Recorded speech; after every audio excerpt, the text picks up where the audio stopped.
បាទថ្ងៃនេះមកឆ្លើយខមមិនបងអូនស្រីមួយក៏សួរថាកម្មវិធី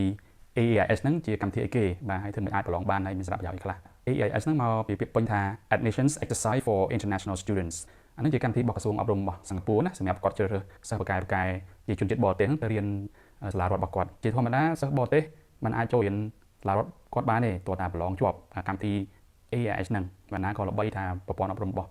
ប្រទេសសិង្ហបុរីហ្នឹងគាត់ល្អដែរជាពិសេសកម្មវិធីរដ្ឋរបស់គាត់សិស្សបរទេសណាក៏គាត់ចង់ទៅរៀនកម្មវិធីរដ្ឋរបស់សិង្ហបុរីដែរប៉ុន្តែយើងអាចបង់លុយចូលរៀនបានទេបើយើងជាបរទេសយើងអាចរៀនសាលាឯកជនឬក៏សាលាអន្តរជាតិបានប៉ុន្តែសាលារដ្ឋយើងរៀនអត់បានទេតោះតែយើងចង់រៀនតោះតែប្រឡងជាប់ដោយកម្មវិធីខ្ញុំនិយាយមិញហ្នឹងបាទដូចករណីកូនខ្ញុំអញ្ចឹងគាត់ប្រឡងជាប់សម្រាប់លក្ខខណ្ឌប្រឡងនេះគឺអត់មានលក្ខខណ្ឌអីច្រើនទេគឺឲ្យតែគ្រប់អាយុប្រឡងគឺអាចប្រឡងបានហើយយើងអាយុប៉ុន្មានយើងប្រឡងចូលថ្នាក់ប៉ុណ្ណឹងអញ្ចឹងណាយើងក៏អត់ខ្វល់ថាយើងរៀននៅខ្មែរណាទីម៉ានទេកូនស្រីខ្ញុំការគាត់ប្រឡងដាក់ពាក្យប្រឡងគាត់អាយុ9ឆ្នាំអញ្ចឹងបើសិនជាគាត់ប្រឡងជាប់គាត់ត្រូវចូលថ្នាក់ទី4ហើយកូនប្រុសខ្ញុំការដាក់ពាក្យប្រឡងអាយុ7ឆ្នាំហើយបើសិនជាជាប់គាត់ចូលថ្នាក់ទី2បាទអញ្ចឹងគាត់ទាំងពីរនាក់ប្រឡងជាប់លើកទី1ទាំងពីរនាក់កូនស្រីខ្ញុំប្រឡងលើកទី1ជាប់ហ្មងបាទអញ្ចឹងចូលថ្នាក់ទី4ហើយកូនប្រុសខ្ញុំនេះចូលថ្នាក់ទី2បាទហើយមុខវិជ្ជាប្រឡងមានតែ2មុខទេមានភាសាអង់គ្លេសនិងគណិតវិទ្យាតែគាត់ថាគណិតវិទ្យានេះជាគណិតវិទ្យាបែប IQ ជាគណិតវិទ្យាបែបរៀងស៊ីជម្រៅបន្តិចហើយជាគណិតវិទ្យាបែបចំណោទបាទជាចំណោទណាគេមិនដាក់សមីការឬដាក់លេខឲ្យយើងដោះស្រាយទេជាចំណោទហើយជា IQ អញ្ចឹងដើម្បីយើងចូលរួមប្រឡងបានយើងត្រូវតែរៀនត្រៀមបាទបើនិយាយស្រួលគឺរៀនត្រៀមបាទត្រូវខំរៀនបាទអាចប្រឡងជាប់សម្រាប់កូនខ្ញុំទាំងពីរហ្នឹងដោយសារតែគាត់មាន background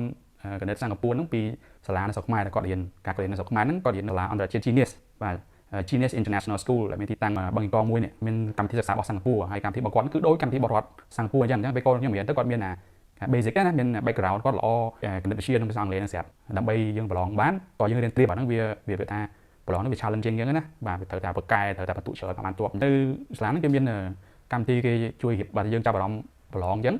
គេជួយរៀបចំកូនយើងគេតេស្តមើលកូនយើងទៅមានកម្រិតប៉ុណ្ណាគេចាប់ដើមពីត្រឹមណាទៅត្រូវត្រៀមអីខ្លះអញ្ចឹងទៅបាទហើយគេរៀបចំឯកសារគេជួយដាក់ពាក្យឲ្យយើងប្រឡងអញ្ចឹងទៅបាទទី1យើងបានរៀនត្រៀមសាលាផងហើយសម្រាប់ខ្ញុំនេះពេលដែលគាត់មកផ្ទះខ្ញុំជួយធ្វើ homework គាត់ទៀត homework នៅសាលាដាក់គាត់ធ្វើហ្នឹងជួយធ្វើ homework គាត់ខ្ញុំជួយបរៀនគាត់ខ្លះទៀតហើយខ្ញុំចេះប៉ុណ្ណាខ្ញុំបរៀនប៉ុណ្ណឹងអញ្ចឹងទៅហើយជាពិសេសខ្ញុំ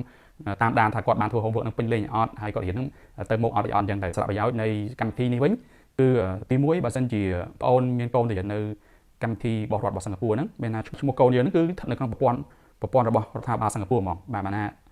វាអត់ដូចកូនសិស្សបរទេសផ្សេងនៅទៅរៀនសាលាឯកជនឬក៏សាលាអន្តរជាតិទេសារៈប្រយោជន៍ទី2គាត់មានប្រឡងជាប់កម្មវិធីជាតិណាមួយបើដូចជាប្រឡងថ្នាក់ទី6ក៏ដោយថ្នាក់ទី9ក៏ដោយថ្នាក់ទី12ក៏ដោយគឺគាត់អាចមានសិទ្ធិសុំយក PR ហើយយើងរៀនរហូតអត់មែនថាគ្រាន់ថាយើងជាប់ហ្នឹងហើយយើងរៀនបានតែ1ឆ្នាំ2ឆ្នាំ3ឆ្នាំ4ឆ្នាំអីទេយើងរៀនរហូតតចប់យ៉ាងនេះទៅធ្វើការនៅសិង្ហបុរីហ្នឹងក៏បានដែរសារៈប្រយោជន៍ទី3ហ្នឹងគឺថ្លៃសាលាមួយឆ្នាំប្រហែលជា$5000តែបើសិនជាយើងរៀននៅសាលាអន្តរជាតិនៅសិង្ហបុរីវិញតិចបំផុតក៏$50000ដែរបាទអញ្ចឹងខ្ញុំសូមចែកម្លែកបទពិសោធន៍ខ្ញុំដែរ